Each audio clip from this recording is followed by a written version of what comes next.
Delhi Nirbhaya case doctor, 2019 దిశ case doctor, మొన్న జరిగిన recent rape case బెంగాల్లో ఆమె డాక్టర్.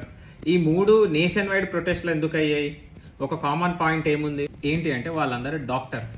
సో డాక్టర్స్ అందరూ నేషన్ వైడ్ గా ప్రొటెస్ట్ చేశారు కాబట్టి ఆ ఇష్యూ అనేది పెద్దదైంది. దాని తర్వాత జనాలందరూ దానికి సపోర్ట్ చేశారు. కానీ నిన్న జైనూర్లో ఒక ఇష్యూ జరిగింది.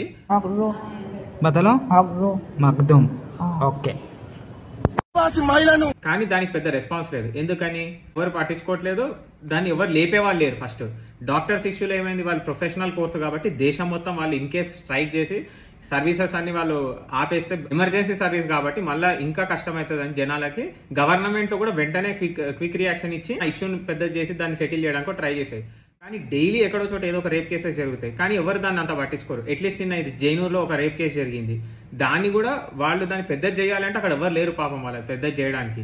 అంటే ఒక డాక్టరో లేకపోతే ఇంకేదైనా ప్రొఫెషనల్ కోర్సుల వాళ్ళు ఇట్లా యూనిటీతో ప్రొటెస్ట్ చేస్తేనే అవి ఇష్యూస్ పెద్దదవుతుంది. ఆ తర్వాత జనాలందరూ జై జై అంటారు, ముందు ఎవరు రారు. అదేందో మరి ఆమె డాక్టర్ కదా అందుకనే సపోర్ట్ ఎక్కువ వచ్చిందా? మరి ఈమె కూడా అమ్మాయే కదా, కాకపోతే ట్రైబల్ అమ్మాయి అందుకని చెప్పి సపోర్ట్ ఇయ్యారా ఎవరు?